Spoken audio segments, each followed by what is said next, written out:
Yo, what up, what up, what up? Y'all know the deal, man. It's Mr. Fantastic 824, the BABGOG, and I appreciate you for pulling up on me, man. What's going on? We're about to cover this video right now of the sister Didi saying how it's not black men's fault. It's not straight black men's fault, okay? Any of you that have been following me for some time now understand that I've been on a campaign crusade of sorts over the last couple of years, just coming out and saying what needs to be said. The state of the black community, from a family standpoint, from a financial standpoint, political standpoint, all these different things do not lay on the shoulders of straight black men. Okay. Even though we represent the majority, okay, the 9 to 5 guys, the quote unquote lames, the men that women claim are undesirable, early on in life, but somehow they have this epiphany later on once they're in their 30s and closer to get to 40. When I say undesirable, I'm not talking from a physical aspect or attractiveness aspect as much as a type aspect, right? An aesthetic aspect. Thug, Pookie, Ray Ray, drug dealer, killer, gorilla, real nigga, as I like to call him. But let's listen to the sister Didi, man, see what she got to say about it. It's your girl Didi back with another video for you guys. So I'm here to give my quick little words of wisdom once again. So I say this all the time, but I want to reiterate it because I think it's important for women to understand and take this as words of love and wisdom and not as hate and bashing. I think for some women, the women who this applies to, you got to stop blaming black men for your horrible choices. Now, Thank you, Didi. It's the worst thing you can ask a woman to ever do is be accountable. Okay. And I know you can't make people be accountable over the internet. Hell, for the most part, you can't make people be accountable in real life without, direct and harsh consequence for their actions. Okay. What we're saying though is understanding this, just stop blaming us. Stop pointing the finger, stop lecturing, stop talking to straight black men that are doing what we're supposed to do. The majority of us are doing what we're supposed to do. Okay. The people in the prison system or whatever represent less than 2% of black men. People in the non straight black men represent less than like 2% of black men. Um, the brothers that are just out here not having any type of positive influence on society represent a very small minority of straight black men. And what we're saying is stop coming to us after the fact to tell us that it's your fault because you picked the wrong guy, because you decided to have kids with this dude, because you decided to, you strong, independent, and don't need no man. just hear me out. I think that it's important for women, if you want to grow and you want to move forward and you want to better your life situations and circumstances, stop blaming anybody for the choices that you chose to make in your life. If you have been out here and you've made some poor choices when it comes to dating and relationships and they didn't work out, don't dwell on it. Don't dwell on it. Don't sulk in it. Learn from it and move forward. You don't Just like we heard the lady say on the podcast, get over it, right? Get over it. That's what we were told. You know, the guys that had everything together and did the things the right way, you're often told, hey, man, let that hurt go. Who hurt you? Let it go. Get over it. And accept this woman that's made poor decisions and poor choices at her, at her worst when you're at your best. Okay. The biggest issue and problem I had with the Kevin Samuels, um, rhetoric or message, RIP to him, was he was encouraging black men to get married at their highest earning stage. Okay. All right. A marriage and relationship should be based upon someone that's building with you and was on a journey with you and understands the your struggles, understands your strife, understands your triumphs, understands your journey. Okay. When you as a man get out here and you start meeting your highest earning potential and these different things, and now you're just going to bring a woman in and oh, she too good for 50-50 and a real man provides 100%. Bro, that's a sucker bet. Don't do it. have to blame anybody else if you made the choices yourself. Find the strength and the courage to accept the fact that either you didn't know better, or maybe you did know better, but you chose to try it in any way, and it didn't end in your favor and it didn't work out. That's okay. Life moves on. You don't have to stay stuck in that place. You can find the strength to move on.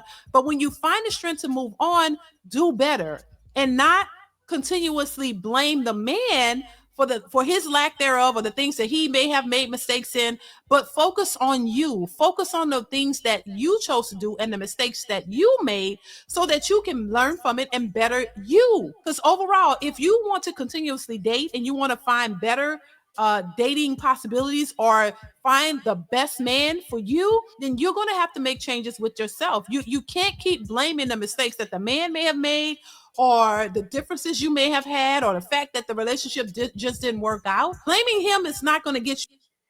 And hey, the definition of insanity is what? Doing the same exact thing and expecting a different outcome, right? And then we have the rule of the the common denominator, right? So it's crazy again how this gets lost whenever we're talking about black women and their choosings of the men that they have relationships with, they have children with, all these different things. Then that manifests and turns into all niggas ain't shit. Well, no, baby, all niggas ain't shit. It's just all the niggas you choose to deal with. Okay, all the niggas you choose to get that little pussy to, okay, is the niggas that ain't shit. You a ain't shit nigga magnet. That's on you, not us, boo. You to a better place. But learning who you are, learning patterns, learning why you made the choices you made, learning what's important, learning yourself in general will help you to have better choices in the future. And I know it's easy to always say, you know what, he was a narcissist, he was this, he was not good, but what were you? Because none of us are perfect. So if both of you were in a relationship where both of y'all had issues, y'all had never worked those issues out, right? Y'all didn't know what y'all was doing because usually most people in relationships don't know what they're doing. You got to keep in mind, we were not taught how to navigate these relationship streets. We Shout out to her for saying that. One of the biggest issues and problems with the black dating market, marriage, all these different things now is that we've been a couple of generations removed from there not being fathers in the home. Again, you go back to the 1960s, there was 80% marriage rate. Now you're in the 2025s and we're at 32%. Okay. That is a major drop off from seeing a healthy traditional family unit of mother and father together.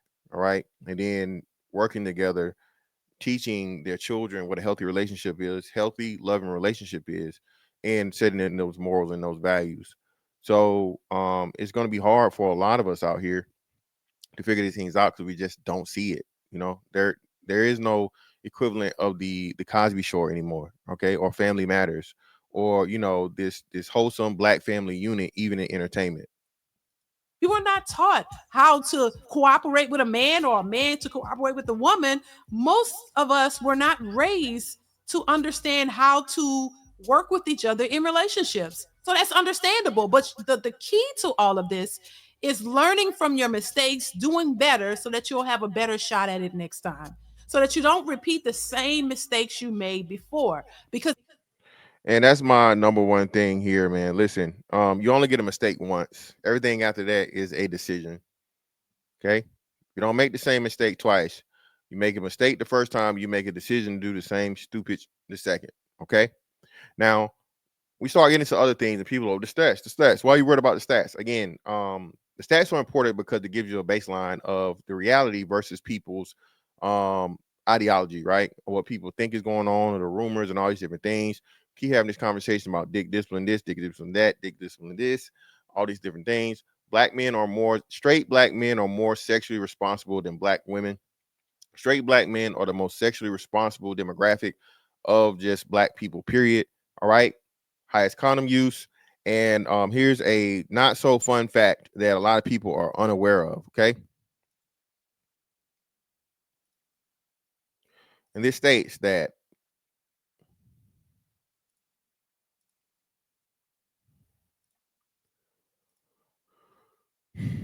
HSV2 is genital herpes.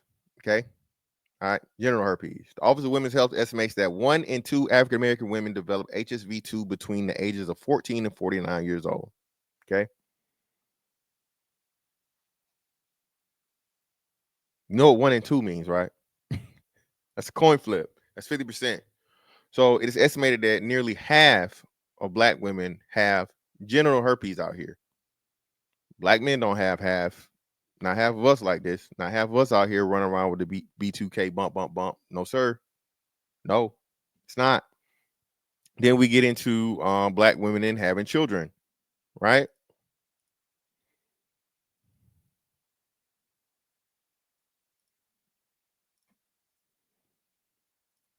As you can see here, black women's fertility. 61% of black women from 14 to 15 to 49, excuse me, have a child, right? 61%, right? That's higher than the other women, right? Okay. The majority of black women have kids. That's the point, right? And then 41% of black women live with their child's father. Okay. Now let's go to black men.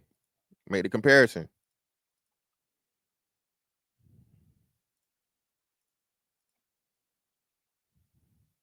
When it comes to black men,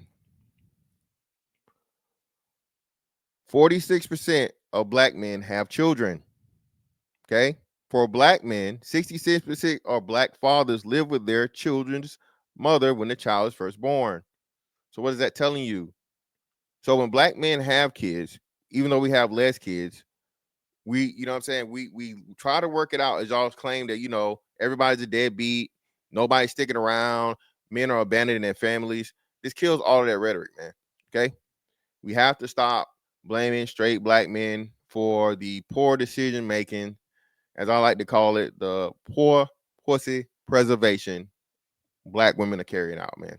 Okay. I know it's an unpopular topic, but until we start addressing the actual issues and problems, nothing's ever gonna change. But anyway, man, hey, that's that on that one. Catch me on all social media, Miss Fantastic 824, and I'll see y'all on the next one, man. Holla, we out.